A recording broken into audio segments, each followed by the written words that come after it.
I was taken by a quote, and of course Marianne Moore, the great modernist poet, one goes to a museum to refresh one's mind with the appearance of what one has always valued.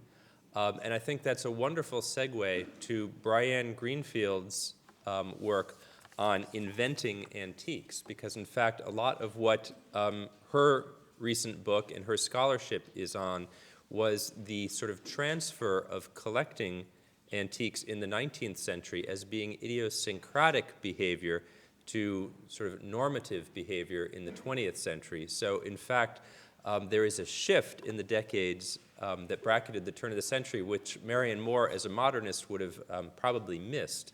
But Briann's work points out that, in fact, for many generations, the idea of antiques are really quite, well, abnormal. Thank you so much, Catherine, and please welcome Briann Greenfield to the podium. Thank you.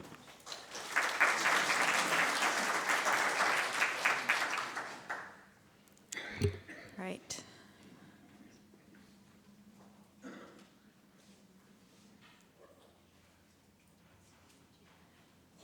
right, am I left clicked?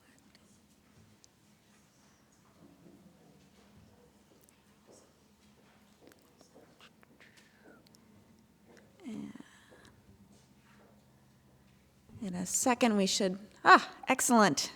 It always feels good the moment that the slides come up on the screen and you know they're actually there, so.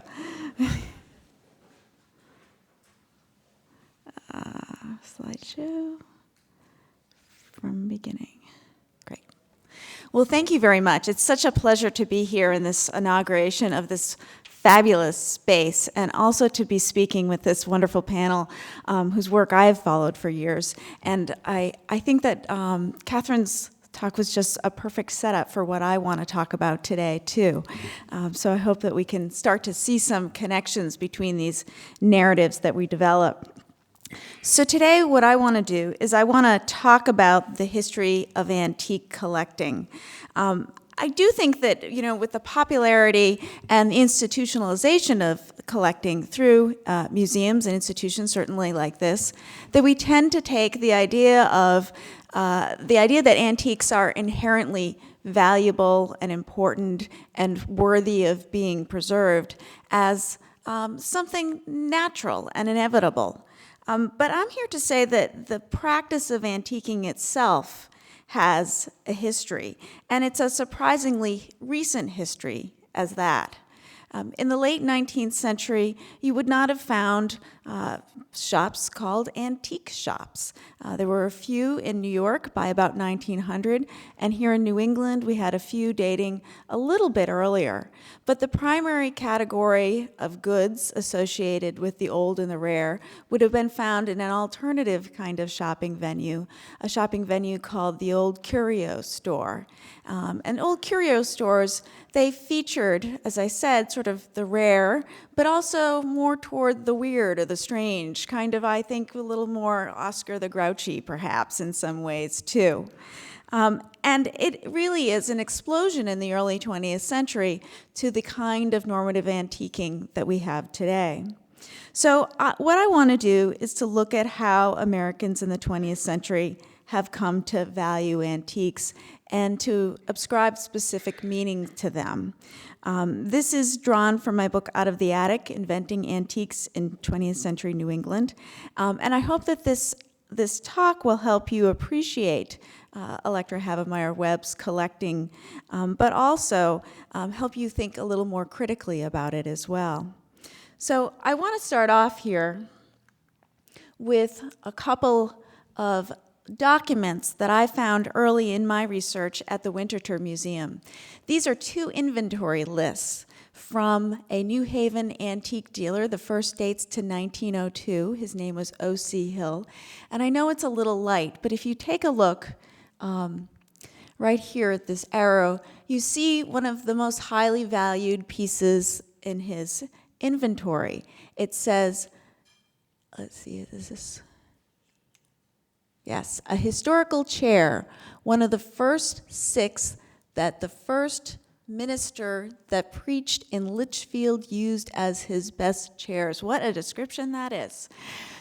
one of the first 6 that the first minister that preached in Litchfield used as his best chairs. And you can see that it's valued as $10. Now, just a couple years later, he conveniently types, but we have a very different kind of list. This is 1909 from O.C. Hill, and this is the highest valued priced piece in his list. It is a magnificent old sofa in mahogany, carved claw feet, carved S-shaped ends, carved rim and back, brass line inlaid on the back, the best I have ever owned or seen. What a difference between those two descriptions. The first is really all about the associations that the piece engenders, right? It's a storied object. It matters who owns it and how they used it. But here, it's a very aesthetic type of description. He's working to describe the piece, and he ends by also making a valuation about it, right? Making a critical aesthetic type of pronouncement, the best I have ever owned or seen. And the other piece that I think that is just really striking here is the difference in price as well. Here we've got $125 for this old sofa, while his chair was only $10, and only in a few years. So we're seeing here 2 very distinct developments in a short period of time, different ways of describing artifacts, but also different valuations for them. So I set out, after finding these documents, to try and determine whether or not this was an idiosyncratic discovery or whether it showed a much larger trend in the development of the antique practice in the early 20th century. And to do that, I turned first to the Centennial International Exhibition of 1876. Scholars of memory have often pointed to this celebration of the nation's anniversary as one of the primary moments of kind of cultivating memory and thoughts of our past.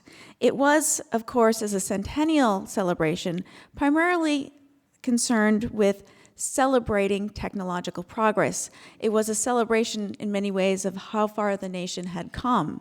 On display were exhibits such as the Corliss steam engine, displays of electric lights, precision manufacturing, but also faced with evidence of our nation's advancing age. Hidden among those kinds of technological displays were some that celebrated history. Here is one of those exhibits, and you might be familiar with this. This is the New England Farmer's Home and Modern Kitchen. It was an old-time kitchen in a log house juxtaposed with a modern restaurant. And you can see here that the attractions were costumed guides and also many, many antiques displayed in the log cabin. Certainly not what we would consider authentic colonial today, this log cabin, but nevertheless the vision of the past that they promulgated here. And as I read press accounts of this display, I found that the 2 items most celebrated were this, this cradle. Can you see this cradle right here? And the second one was this desk in the back. Let's see. Right in back of the cradle. There we go. Right there, the desk in the back. The cradle purportedly belonged to Peregrine White, the first child born to the Pilgrims in America, and the desk supposedly belonged to John Alden, the Pilgrim settler made famous as Priscilla Muller's suitor in Longfellow's popular poem, The Courtship of Miles Standish. And again, in this sense, it was very much like what we had seen in that O.C. Hill first inventory.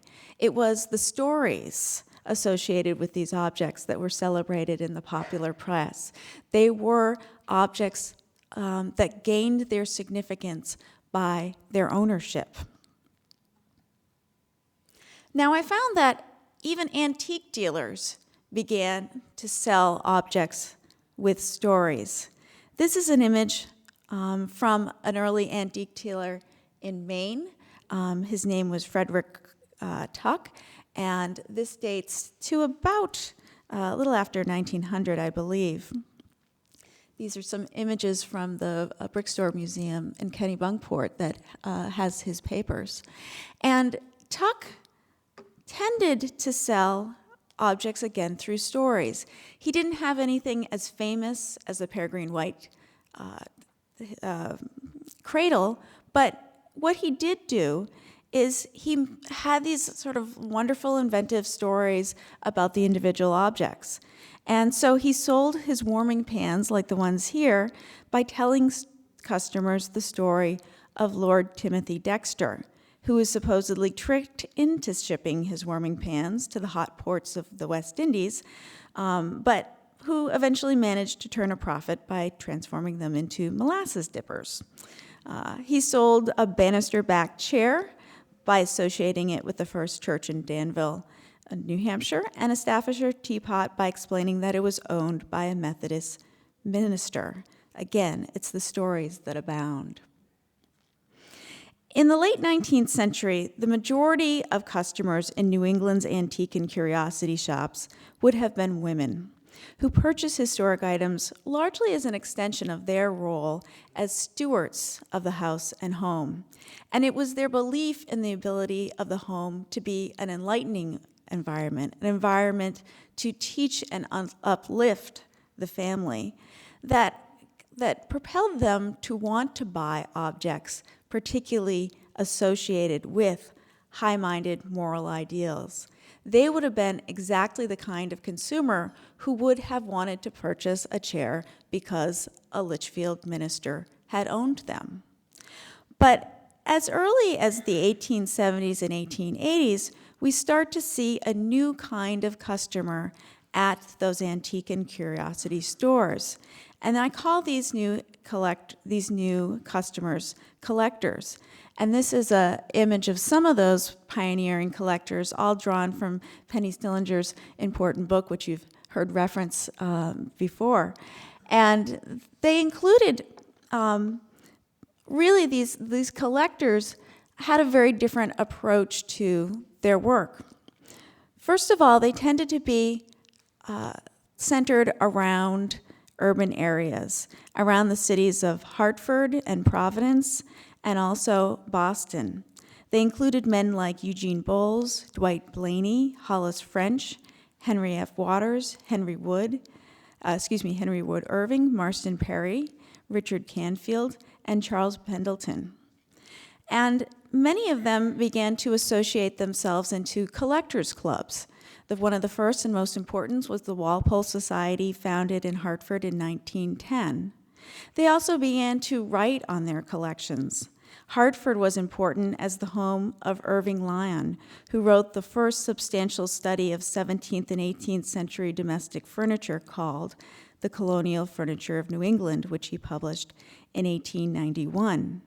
Now, as individuals like them were building collections, publishing about them, talking about them in groups, they started to be able to draw a comparison between the objects and to see trends and patterns in the different kinds of materials that they were acquiring.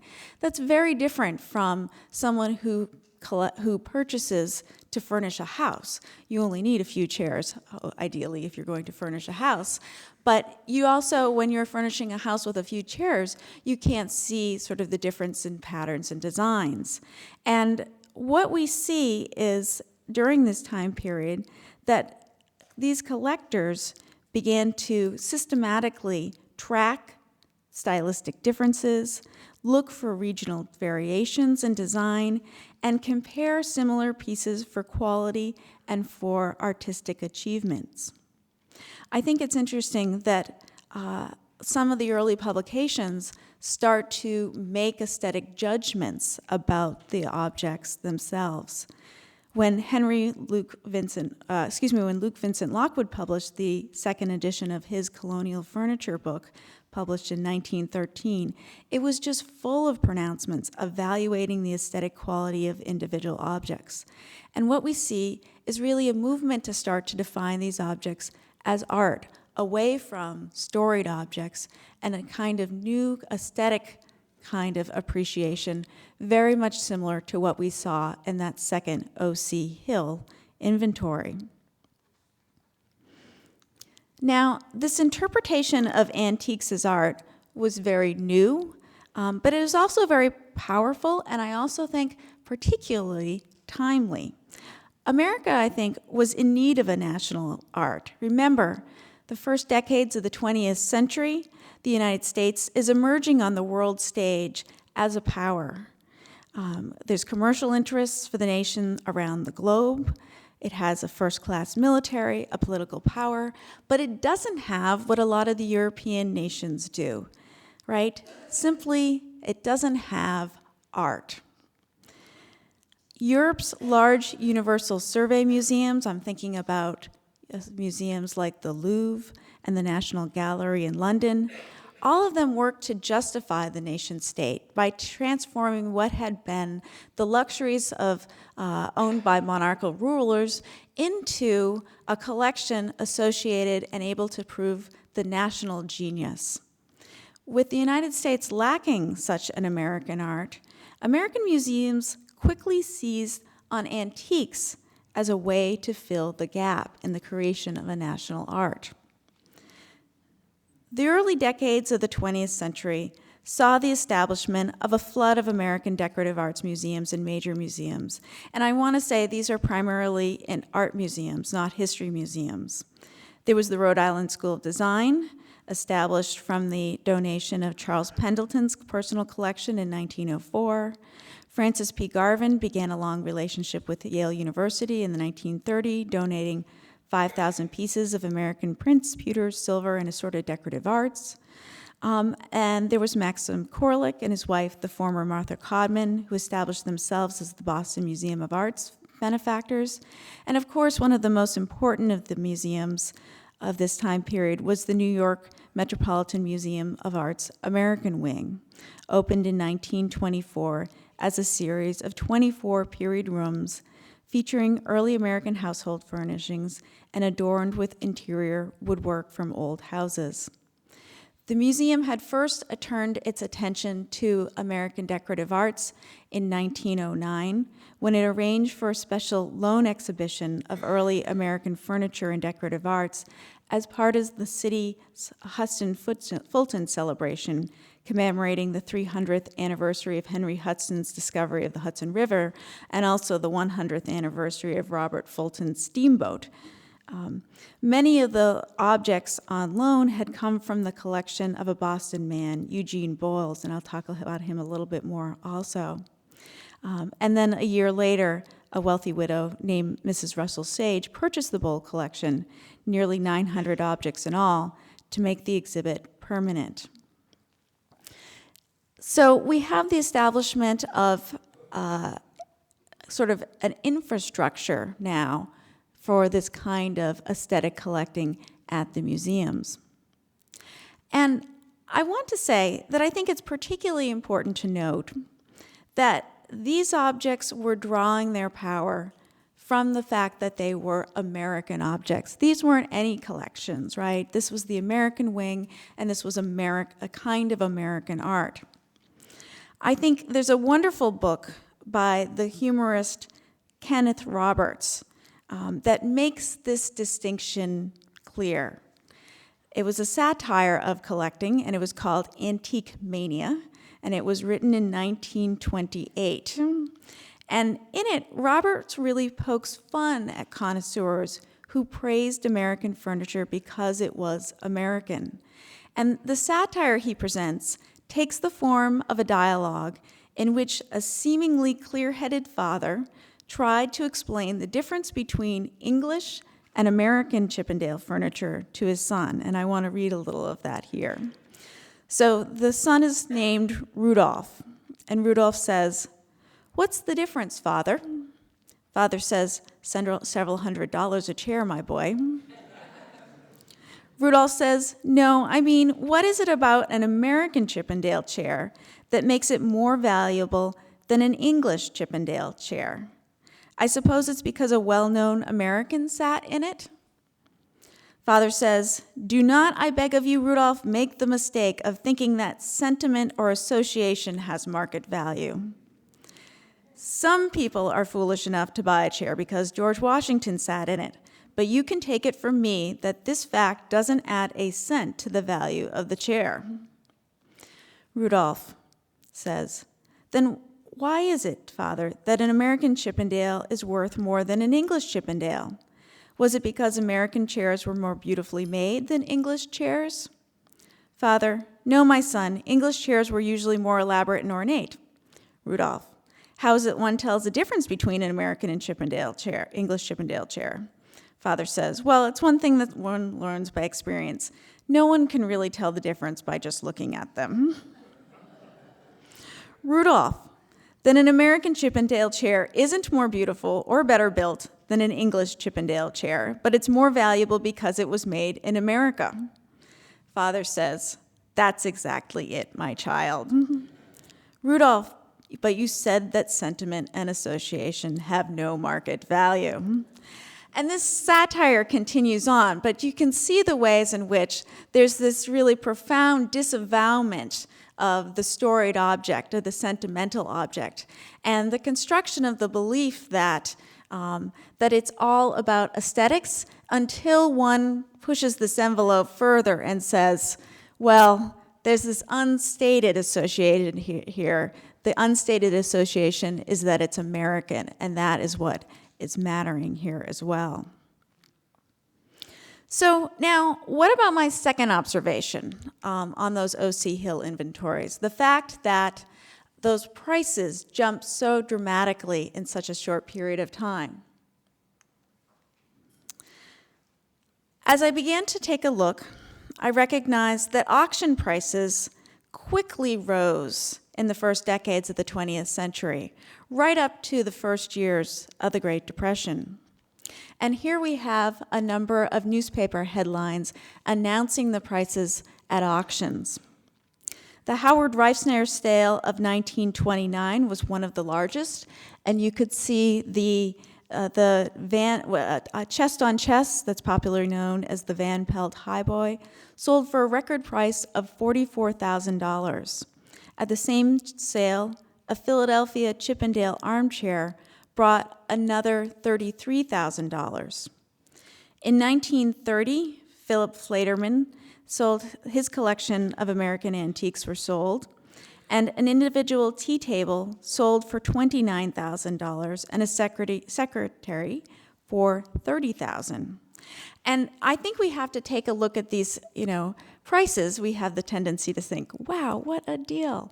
But remember, the average income in 1930 was just $1,500 a year. So put that in the context of a $44,000 piece of furniture. And I think we see the way in which these pieces were not being just valued in terms of for emotional reasons, but economic reasons as well.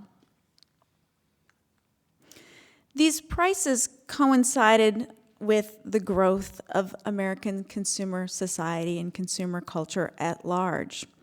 The 1920s was a time of proliferation in the consumer-based economy. We saw the development or the expansion of large department stores, certainly the expansion of the advertising industry, and antiquing became part of that consumer society. There's one level of antiquing associated with those high-level $44,000 pieces of furniture, but antiquing became also available for middle-class consumers as well. Department stores such as Wanamaker's, Lord & Taylor's, B. Altman's, Marshall Field, and Jordan Marsh all established extensive antiquing departments. And you can see here in some advertisements from the magazine Antiques, here's Jordan Marsh's little colonial room, or little colonial house, one of the period settings it created specifically to sell antiques. And I love this one here as well. Antiques brought into the highest holiday of consumer culture, Christmas, being suggested as a Christmas present as well. The fact that department stores embrace antiques, I think, is very, very significant. First, it's very interesting the way in which a department store like Jordan Marsh is mimicking the kinds of period rooms that you would have seen at some place like the Met.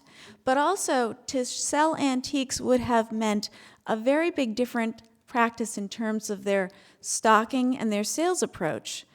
You certainly don't have the ability to get large numbers of antiques so easily. And so the department stores are making quite a commitment to bring antiques into their fold. The other popular way that people acquired antiques at this time was through protracted shopping trips fueled by the new technology of the automobile to carry antique enthusiasts around the countryside. And many of the adherents of antiquing saw this ability to shop, shop, shop as one of the advantages of their new hobby. Popularly known as they were as junk snuppers, these antiquers visited small rural shops. They knocked on the doors of private residents, all hoping to purchase antiques at bargain prices to find something that their owners perhaps didn't appreciate or didn't know its value. This is an image from an antiquing guide published in 1907 called The Quest of the Colonial. It was written by Robert and Elizabeth Stackleton. And I love this one. They give advice: look for the sight of old chairs upon a porch. It suggests these folks might have something good of value to purchase. I think it's important to recognize, though, that while this kind of idea of door-to-door antiquing was very popular, it quickly became a dangerous pursuit for many antiquers. As the reports of those high auction prices began to trickle down into rural areas like this, into the countryside, the sellers of those antiques often found that they could themselves make some significant money on their trade. And the antiquers often found that the owners were starting to demand quite exorbitant prices. By the 1920s, collecting manuals regularly cautioned antique buyers to be wary of rural tricksters who would take advantage of them. There's one probably apocryphal but widely repeated tale told the story of a collector who happened upon an old farm where a cat was drinking milk out of a china bowl. And these kinds of stories are very common. In the story, the collector looked at the bowl and recognized it as a piece of valuable Staffordshire. He knocked on the door and, hoping to acquire the bowl without alerting the farmer as to its value, asked if he could purchase the cat. The crafty farmer quickly agreed and took his money, while the antiquer said, well, I'll have to take the bowl with me so the cat has something that it knows as familiar. But the farmer looked at the antiquer and simply said, if I give you that bowl, how will I sell my cats? So such stories really abounded, and there were many kinds of variations, but the idea that the countryside itself had become, in some ways, tainted with the antique market, that it in some ways become less pure, I think is quite intriguing, especially because part of the appeal of antiques from the beginning was the idea that they symbolized a purer time, a time before the industrialization and immigration, that they were connected with this really pure American spirit. But here we see that under a commodity system, that purity does not last very long. Indeed, the other way in which we see this corruption kind of coming into the antique market is the prevalence of fakes and forgeries, which abounded. And I should say, the fake and forgery trade was so widespread in these early years of the antique market that it was not at all limited to the United States even. Counterfeiters' shops flourished in London, in Paris, in Florence, Rome, and Dublin, all of which were manufacturing specifically for the American market. The types of forgeries we see fall into three general categories. The first were wholesale copies made out of either old wood or new wood, and these would have been the rarest. They were, of course, the most difficult to produce. It would have required an in-depth knowledge of the furniture form and incredibly robust craft skills to be able to do that kind of wholesale forgery. This one I show you here, I deliberately left off the name of the fake over on the side, but let's just say that that image is from a fairly old museum catalog. This was a piece that was celebrated for many, many years as a real one, slipped into the pool of American antiques. But you can see that it's sort of an overabundance of a real form. The idea that if a 3-shell desk would be valuable, wouldn't 9 just be better? So those kinds of things certainly came into the market. Another common way which we see sort of faking in the antique market was what I would call embellishment or improvement, taking a piece and really improving its aesthetic qualities. This is a secretary, relatively plain inside, but that these doors were given this scalloping at a later time as a kind of improvement or embellishment. And we see these kinds of things very commonly with some of the early forgery work. You would see hoods added to flat top high chest, sunburst patterns carved on existing drawers, plain chairs have their splats pierced and embellished, pie crust tables being manufactured out of more simple tilt-top models. So this was a very common way. And while I call this forgery, I think to some degree this was also not done always with the intent to deceive. Simply, if you had an old piece, sometimes make it a little nicer. You owned it, right? That certainly happened as well. And then there would be the kinds of materials I would call assemblages. These would be antiques that were constructed out of old parts. This one that I show is rather fanciful.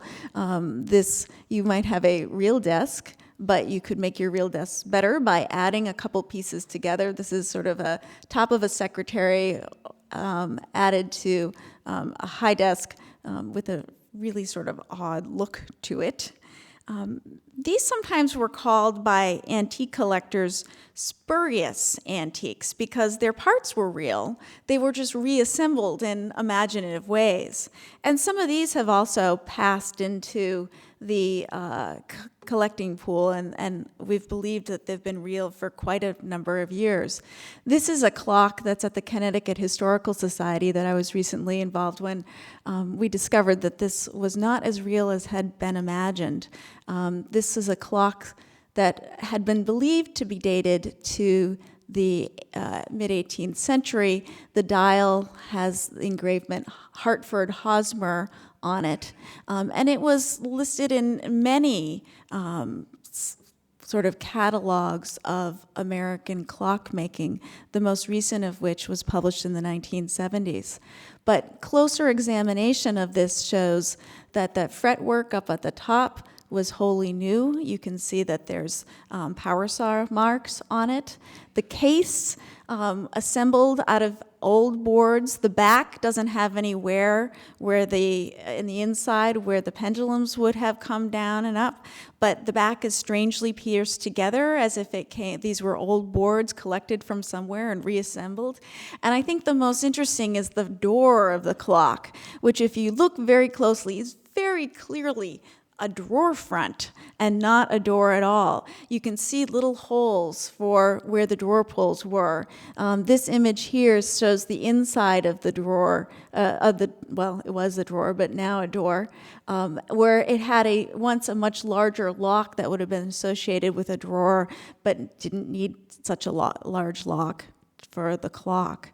And so these kind of assemblages happened very frequently. Now, the last thing that I want to talk about is about the supply process in the antique market at this time period. As I said, certainly there were folks that were going door to door collecting, but primarily the work of discovery and bringing to market was done by antique dealers who were full-time workers in the antique trade. Many of the New England dealers, I found, very interestingly, especially in the very early years of the trade, were surprisingly Jewish immigrants. When I searched city directories in Boston, I found a large number of antique dealers coming who were relatively recent Jewish immigrants. There were folks like Leon David, an Austrian immigrant who started out in the furniture repair business. There was Joseph Epstein, a Russian immigrant who came to antiquing from the junk trade. Philip Flaterman, the dealer whose 1929 auction drew those record prices that we saw. He himself had come from Russia. His partner was Hyman Kaufman, also a Russian immigrant. There was Samuel Tischler, a German Jew. Joseph Grossman, an immigrant from Lithuania. David Jacobs, who came to Boston from Russia's Polish territories in 1902, and New York saw similar concentrations of Jewish dealers as well. The famed firm of Ginsberg and Levy that you might know of was founded in 1901 by two junk dealers from Manhattan's Lower East Side, and Connecticut had its share of Jewish antique dealers also. You might know the Aaron family in Moodus, or the Margolis family in Hartford, which I'll talk a little bit more about as well. I think it's very interesting because on the surface, Jewish immigrants would have been the most unlikely of workers in the antique trade. Far removed as they were from the sort of American history that these things represented in the marketplace. And they were also very often the subject of anti-Semitism in the trade.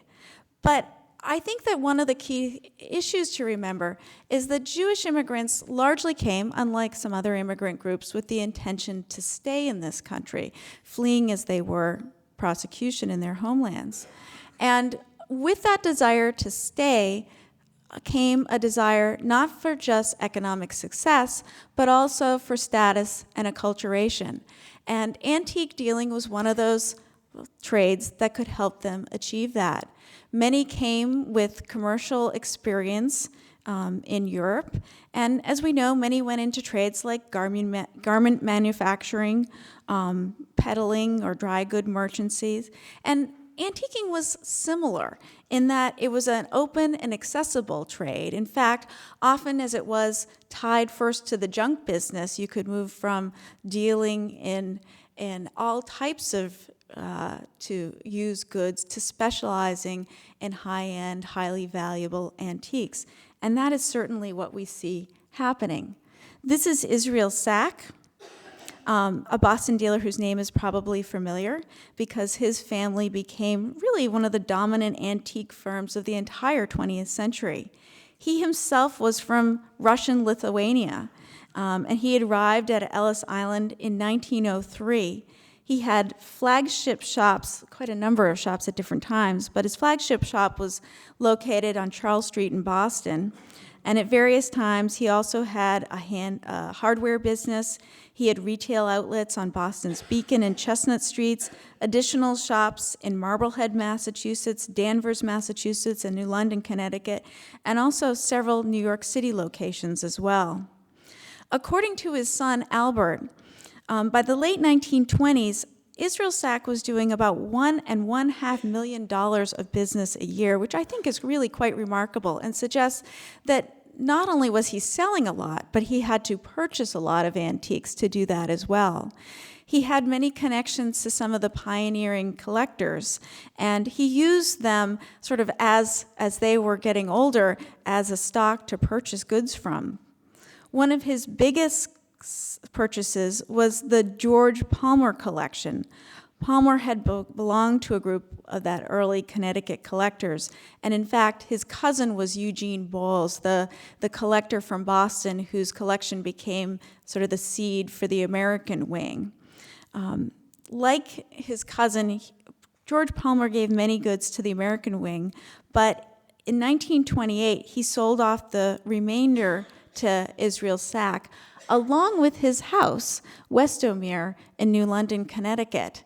And Sack used this house as both a showroom for antiques, but he also used the house for his own living residence. So he moved his family into the house, took on the wealthy landowner's lifestyle, kept the entire staff on, the gardeners, the maids, and all, so that he could show himself as both an owner of antiques and a seller of them as well. Now, as I said, Sack's story is hardly alone, and I saw examples of many Jewish immigrants who took this route. This is an auction announcement from Nathan Liverent, who this dates to 1930. His sons, he established a firm that still exists in Colchester, Connecticut. But Nathan Liverent started out largely in the junk business. And you can see this auction sign says furniture, and then the secondary antiques highlighted. And his son, Zeke Liverent, began to recognize that the antiques side of the building business was really the most profitable and built up that side. This is a fabulous photo of Zeke Liverent on an antique call from a photographer associated with Life magazine who did a story on the family firm. And here he is going to an old farmer's house in Connecticut to price out his bed. I also think it's important to recognize the degree to which these Jewish immigrants contributed to the antique business also. Many of them arrived in the United States with a high degree of craft skill. You know, at this time period, most American furniture was made in an industrialized factory process, but these folks came having the handcraft skills often learned in their home countries. And in fact, many of the antique dealers that we know today came from a specific area in what is now Lithuania, where furniture production was a major trade. And some of you might know the story of the Margolis family, which I think is most today associated with the production of high-end reproductions of early American furniture. But the Margolis family were three Jewish immigrants, Nathan, Reuben, and Jacob, who immigrated to Hartford, Connecticut in the early 20th century. Nathan was the first to leave Lithuania, Russian Lithuania, and he first moved to England, where he started working in the furniture trade there. And there's several Jewish dealers who have this same pattern of first going to England and then coming to the United States. So they go to England, they learn English, but they also learn about the same decorative arts traditions that inform American antiques as well. Because the kind of work that they were doing largely in Lithuania was largely connected to French traditions. And so this sojourn in England provided them with some knowledge of what would become American antiques. And what we see are, for the Margolis family, were three brothers who start working, dealing antiques and repairing them, as often many early antique dealers did. In fact, Sack himself started out by repairing antiques before moving into buying and selling them. And then the Margolis brothers split. Nathan Margolis got frustrated with trying to find new stock all the time and decided to market instead a line of high-end reproduction wares, while his brothers continued on in the selling of actual antiques. Jacob established a dealership in New York City, and Reuben tended to work as a scout, going up and down the eastern seaboard looking for antiques. And then he began a series of international trips looking for American antiques overseas as well. I think it's really significant here, and I just want to end here by mentioning how much the antique business has changed in this little history that I've sketched out. It's become such a commercial establishment that it's no longer just a hobby or just a pursuit. It's become a way for a new immigrant, someone who needs to make a living and make a leg up in this world, to establish oneself and to establish a business as well. So thank you.